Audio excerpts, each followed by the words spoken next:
Hello, Steve White, Steve Arts 89. Well, today is the day the future dies.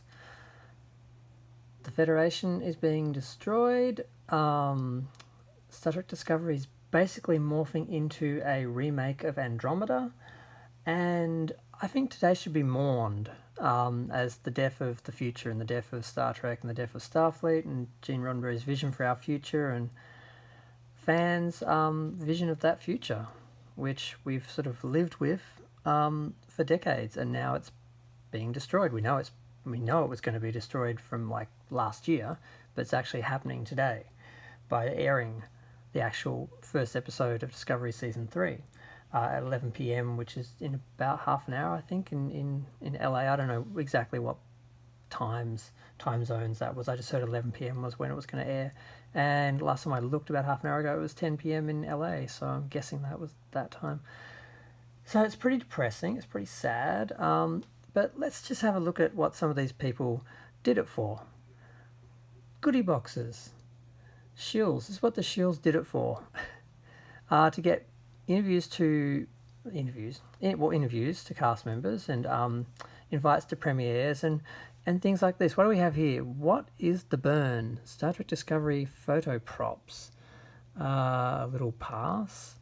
Star Trek cats to boldly go where no one has gone before. Cats. Okay. And we've got some cheap alcohol and snack fusion. What is that? 930 years into the future, and all I got was this cheap box of snacks and alcohol. To boldly go where no cat has gone before. I can't believe I misread that. To boldly go where no cat. I didn't. God, that's so embarrassing. And so is this goodie box. Oh God. So yeah. So this is what they did it for.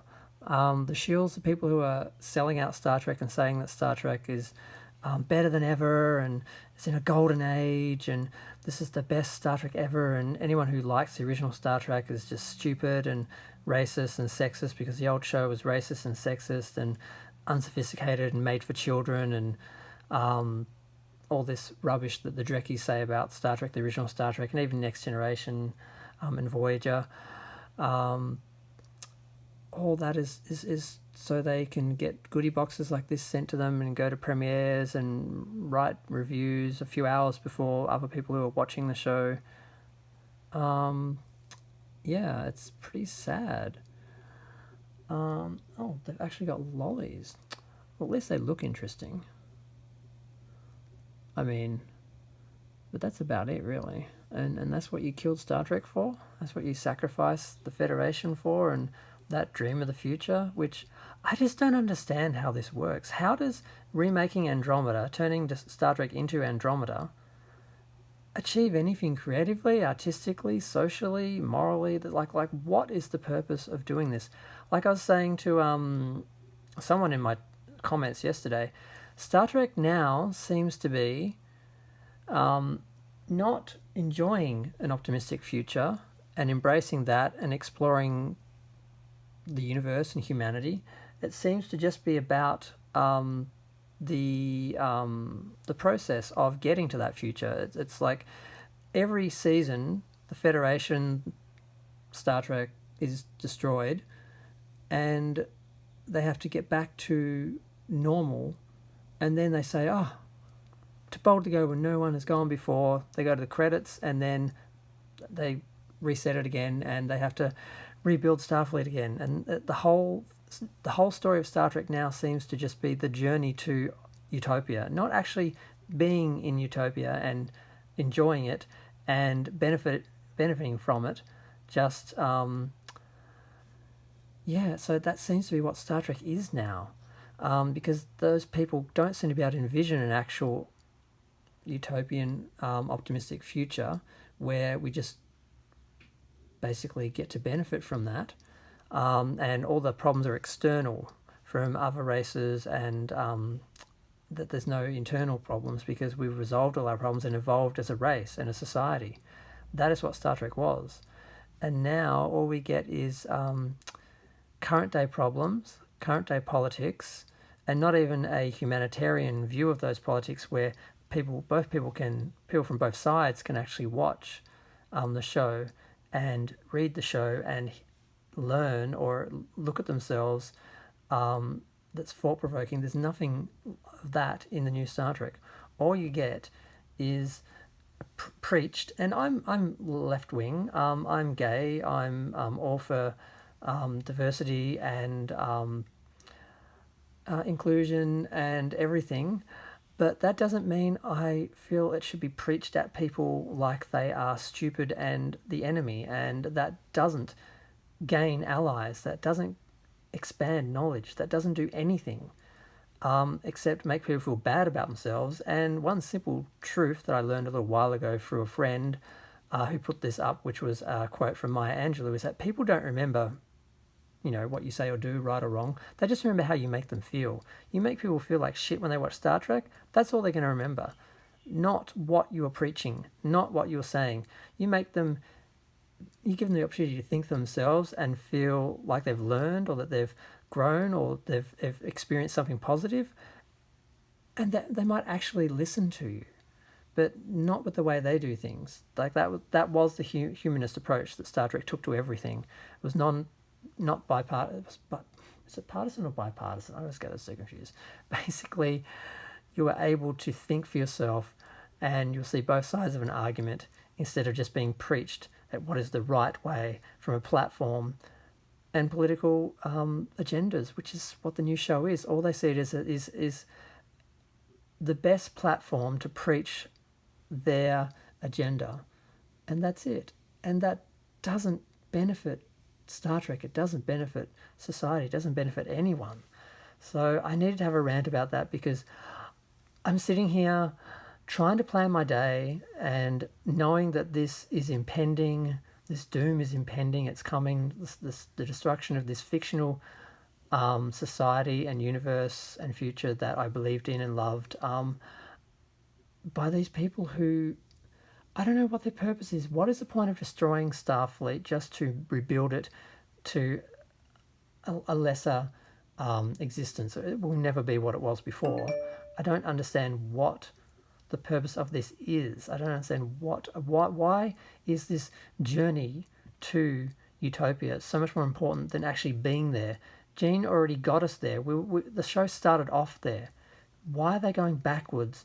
And it's almost like we just want to exploit all the negative things about today's society and preach at people, but it's still Star Trek, so we need to, at the end, get to the Star Trek future that we saw in the past.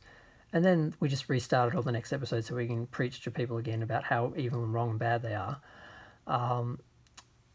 It just serves no purpose, and I'm not looking forward to it. I'm not going to watch it on Netflix because I don't want to give them the views, not even the hate views. So I'll probably actually see it sooner than I normally do, so I probably won't have to wait as long as I normally do for the actual show. And it won't be as good a quality, but I mean, they've got no money for special effects. All they're doing is crashing the ship on a planet and then walking around planet Canadian backlot for the whole episode. So I don't think it's going to be any visuals to miss anyway, so far as quality. I just need to know exactly how they're raping the corpse of Star Trek, because basically Drekkies are necrophiles, and Kurtzman's the king necrophile. And it's not often you hate someone you don't know, but I really hate him for what he's doing to Star Trek. And I really don't know if he doesn't know what he's doing, because he never understood what Star Trek was. He was a Star Wars fan, and his writing partner, Robert Orci, was the Star Trek fan, and the two of them worked together, the idea being that there was something wrong with Star Trek that needed to be changed and fixed, and somehow having a Star Wars fan and a Star Trek fan working together, changing Star Trek to suit the more generic audience and Star Wars fan audience would make Star Trek better. So that was when they were making the films. So I don't know if he never understood Star Trek and he's doing all this because he just doesn't know any better, or if he really hates Star Trek and what Star Trek stood for and that future, and is trying to actually consciously dismantle it. I really don't know which it is. But I don't know, I just felt the need to mark this occasion. I felt the need to mourn this occasion, the death of Starfleet, the death of Star Trek, the death of Gene Roddenberry's vision, which was very important to a lot of people. And now we're just going to get this dark, dystopian Andromeda future, which no one wanted. Someone proposed, because they're ripping off another series, Star Trek Federation, which was about the Federation being bloated and falling apart. At least in that case, it was a little worse because it self-imploded, basically.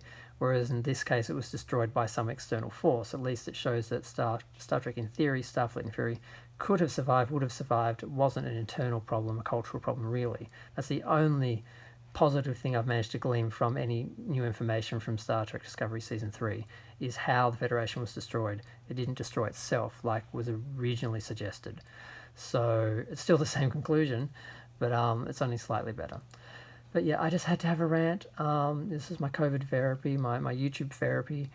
And I just wondered, I saw these goodie boxes and I thought, wow, you're shilled out, you got this, you sold out Star Trek, you're acting like it's a great thing when it's not.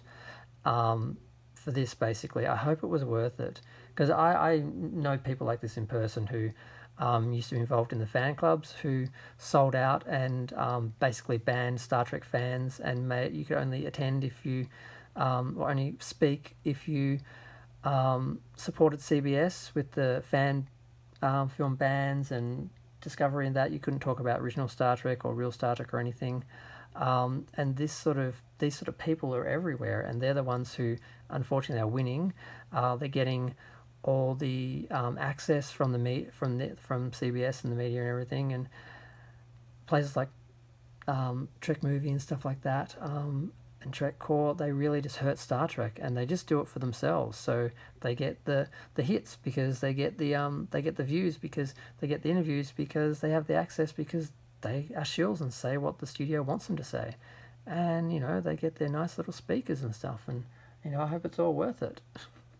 To destroy the thing you love, supposedly love, destroy the thing that other people love.